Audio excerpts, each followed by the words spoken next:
नमस्कार दोस्तों, आपका बालाजी स्टडी सेंटर के इस यूट्यूब चैनल पर स्वागत है। आज हम आपको समास पहचानने के नियम बताएंगे, जिससे आप समास से संबंधित किसी भी प्रकार के प्रश्न को बेहिचक आसानी से सॉल्व कर पाएंगे। दोस्तों, यदि आप चैनल पर पहली बार आए हैं तो इसे लाइक एंड सब्सक्राइब जरूर करें ताकि मेरी हर वीडियो आप तक पहुँच पाए। तो बिना देरी किए हुए आपको लेकर चलते हैं समास की ओर। समास पहचानने के ट्रिक क्या है? समास पहचानने के ट्रिक दो या दो से अधिक शब्दों अथवा पदों के मेल से एक नवीन शब्द के निर्माण की प्रक्रिया को समास कहा जाता है। ये तो परिभाषा हुआ समास का। अब समास के प्रमुख 6 भेद होते हैं। कौन कौन से समास के प्रमुख 6 भेद होते हैं? तो पहला आपका होता है तत्पुरुष समास। समास विग्रह करने पर बीच में कारक चिन्ह। दोस्तों, तत्पुरुष समास आप जब भी विग्रह कीजिएगा तो दोनों पदों के बीच में कारक चिन्ह, जैसे कि का, की, को, के लिए, में, पर, से, इन सभी में से कोई एक जो कारक चिन्ह है वो तत्पुरुष समास के दोनों पदों के बीच में आएगा। ये इसका विशेष पहचान है। अब इसके कुछ उदाहरण हैं। कौन से उदाहरण हैं? तो जैसे रंगमंच, अर्थात रंग के लिए मंच। अब यहाँ के लिए जो है ये कारक चिन्ह है। वनवास, वन में बास, यहाँ में जो है ये कारक चिन्ह है। नेत्रहीन, नेत्र से हीन, यहाँ से जो है ये कारक चिन्ह है। तो रंगमंच, वनवास और नेत्रहीन, इन सभी को हम कह सकते हैं कि ये तत्पुरुष समास है। दोस्तों, अब चलते हैं हम दूसरे समास की ओर। क्या है दूसरा समास? तो अव्ययी भाव समास है ये।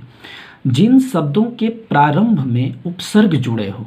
दोस्तों, कोई भी शब्द आपको अगर मिले देखने को और उसके प्रारंभ में उपसर्ग जुड़ा मिले, कौन सा उपसर्ग? जैसे यथा, प्र, प्रति, नीर, अन्न, भर, इसके अलावा और भी उपसर्ग हो सकते हैं।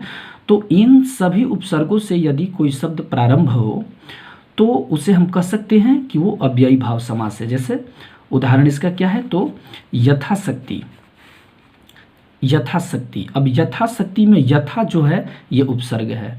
प्रतिदिन, प्रतिदिन में प्रति जो है ये उपसर्ग है। भरपेट, भरपेट में भर उपसर्ग है। तो यथाशक्ति, प्रतिदिन और भरपेट, इन सभी को हम कह सकते हैं कि ये अव्ययी भाव समास है। दोस्तों, अब चलते हैं तीसरे समास की ओर। क्या है तीसरा समास? तो तीसरा समास है हमारा कर्मधारय समास। शब्द के दूसरे पद की विशेषता बताई जाती है। दोस्तों, कर्मधारय समास में जो भी आपको शब्द मिलेगा उसमें 2 पद होंगे और सबसे अंतिम पद जो होगा वो पहले पद की विशेषता बताएगा। इसके कुछ ट्रिक भी है, आप कैसे लगाकर प्रश्न करो। यदि आपको उत्तर मिल जाए तो वो कर्मधारय होगा। कैसे कर्मधारय होगा? जैसे उदाहरण हम देखते हैं मृग नयन। दोस्तों, इसमें 2 पद है, एक तो है मृग और दूसरा है नयन। अब अंतिम पद जो है नयन, इसमें कैसे लगाकर आप प्रश्न कीजिए। कैसा नयन? तो मृग के समान नयन। इसके अलावा और भी इसके जैसे हैं, जैसे नीलांबर है। तो नीलांबर में भी 2 पद है, एक है नीला और दूसरा है अंबर। अब अंबर कैसा अंबर? तो नीला अंबर। काली मिर्च, कैसी मिर्च? तो काली मिर्च। तो अगर कैसा लगाकर हम प्रश्न करेंगे और उत्तर मिल जाए तो हम इसे कह सकते हैं कि ये कर्मधारय समास है। दोस्तों, अब चलते हैं चौथे समास की ओर और ये है द्वंद्व समास। क्या है द्वंद्व समास? तो इसमें योजक का चिन्ह लगा हो और विग्रह करने पर अथवा या आए। अब या तो दोनों पदों के बीच में योजक का चिन्ह लगा होगा और जब उसको विग्रह करेंगे तो बीच में या तो और आएगा या आएगा। कैसे आएगा देखते हैं इसके भी उदाहरण। जैसे लेन देन। अब लेन देन का जब हम विग्रह करते हैं, सबसे पहले तो देखेंगे विग्रह से भी पहले कि लेन देन के ठीक बीच में योजक चिन्ह लगा है ये। और लेन देन के विग्रह करने पर लेन और देन। दोस्तों, और जो है ये हमारा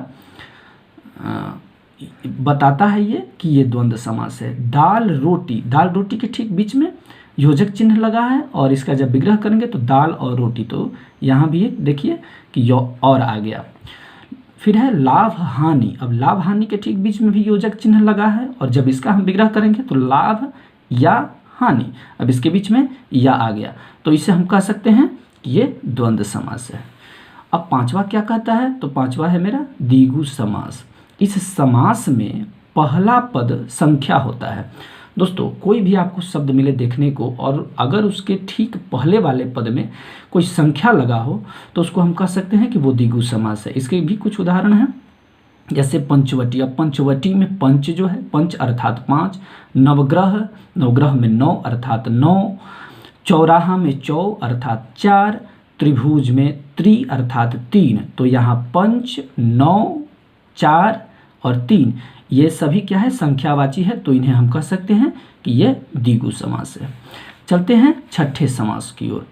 दोस्तों ये है बहुव्रीहि समास। एक चीज़ यहाँ आपको गौर करना है कि बहुव्रीहि समास और कर्मधारय समास में बहुत सारे ऐसे विद्यार्थी हैं जो उलझ जाते हैं कि कैसे हम पता करें कि कौन सा बहुव्रीहि समास है और कौन सा अव्ययी भाव समास है।